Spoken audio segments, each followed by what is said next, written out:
Hi, I'm Matt Chapman, Giants third baseman, and you're watching Bay Area Sports Wrap. All right, we'll start with in person.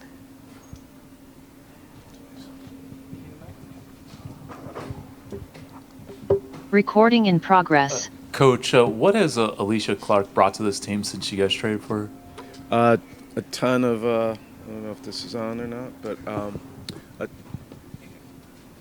a ton of professionalism, high basketball IQ, in the moment leadership, like vocal and saying the right things like for the team, and those things are invaluable. We're kind of heading down the stretch, and things are getting really hard. In terms of playing very good teams, and needing to go to that third, fourth option. Just to have her leadership on the court and in timeouts, and then to see her preparation and how seriously she takes like scouting reports and things of that nature. She's the embodiment of like high-level professionalism. It's been great for our team to see up close. Even with the string of 5 losses, the Mystics are still mathematically in the race for the playoffs. How do you motivate such a young team into playoff? The last question: how does Alicia maybe help that push? Yeah, I mean, Alicia, she's been around. She's played at the highest level and won the last game of the season, a few times. So she knows what it is to, stay committed and stay locked in and keep competing at a high level. I think for our players, it's, like to coach a lot of X's and O's and make sure that we're staying together.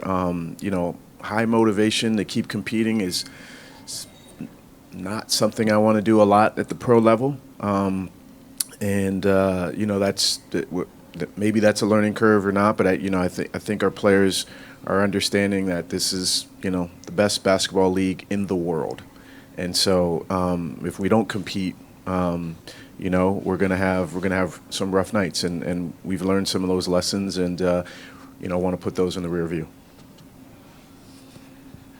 Kiki and Sonia have had a spectacular rookie season. What directions are you seeing for them to be growing their game?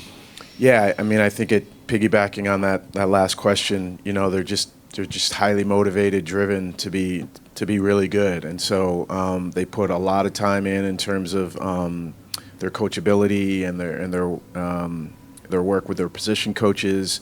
In the moment, they're highly coachable. I mean, there's like a real drive there, and then they have a humility to kind of face the things that they need to improve on, or haven't had the best effort on, and they're open to just getting good. So I think that's a great base in addition to how good they are talent-wise. So just that humility, that drive, and the talent, it's a whole lot to build on, and they're just playing spectacularly. I mean, I just can't put into words how proud we are to have this environment to kind of see their best and want to make sure that we maintain that going into year 2, year 3, and beyond.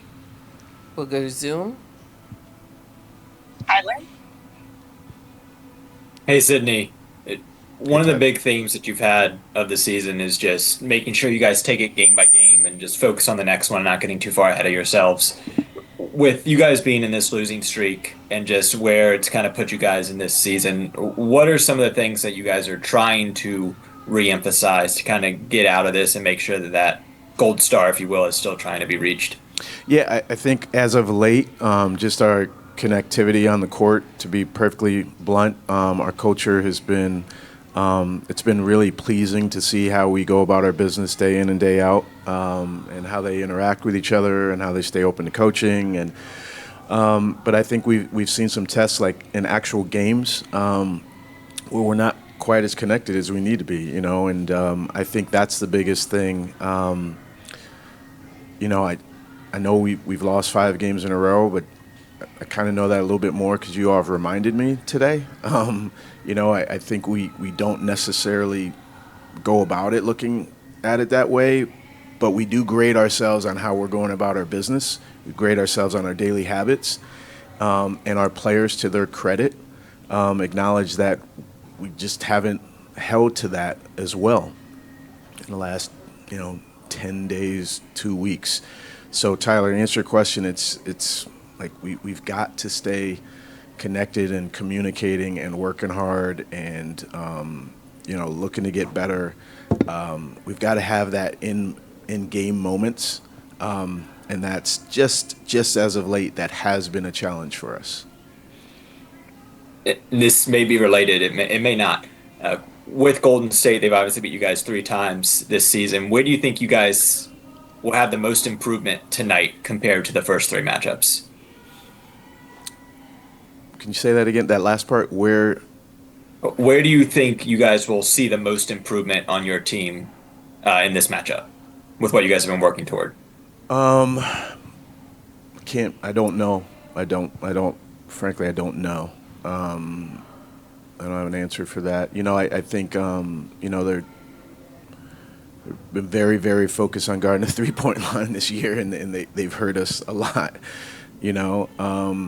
But we didn't quit in Game 3 against them. They were really playing very well, Golden State was. We're down 25, and we didn't pack it in. And so that game came to a one-game possession. I'm hopeful that we have, 1-2 game possession in this game, and then we kind of figure it out. And to be very frank, that's how I've approached the season. Just want to be in the mix in that fourth quarter and learn about ourselves. And I'd say recently we haven't had that. We haven't kind of been within striking distance. We've been chasing the game a lot. So, I don't know how to answer that, but to say that I know what we've improved on, I just can't say specifically to Golden State what it'll look like tonight. Thank you. Christy? Hey, Coach, 2 really quick ones. The first one on Kiki. Of the 3 games you've played against Golden State, she has marked in double-double in 2 of the 3 games. What was it in the 2 games that she found that level of production that worked well for her? What did you see in those 2 games specifically from her?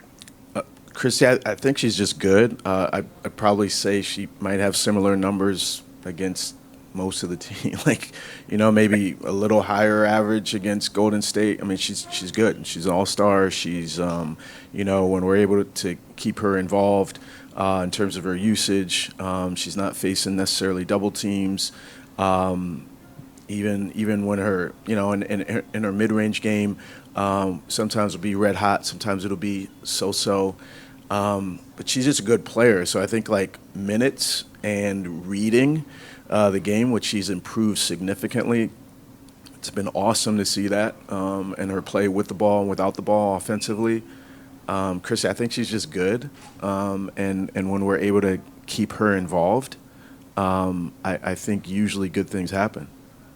Right, and just really quickly, in the last stretch of games that you have in front of you, I know you said you're not looking in the rearview mirror, but looking out of the front windshield for the team, not tactically speaking and no benchmarks or whatever, but with the attitude, what do you want to see from the team moving forward for the stretch run, the regular season? Yeah, you've been with us all year, and we've talked about playing hard, getting better, direct communication, humility in the moment, having our joy, and we just those are how we grade ourselves every single day.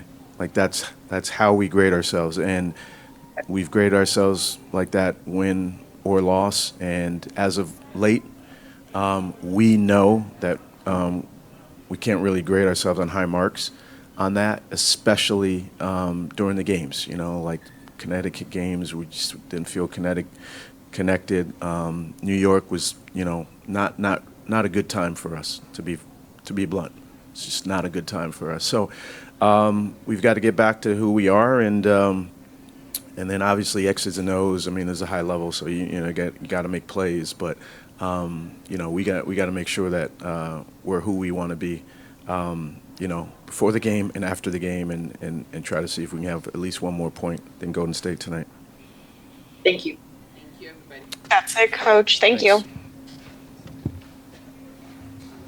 Hi, Sharks analyst Brett Hedican for Bay Area Sports Wrap. Please give a like and subscribe to our YouTube channel.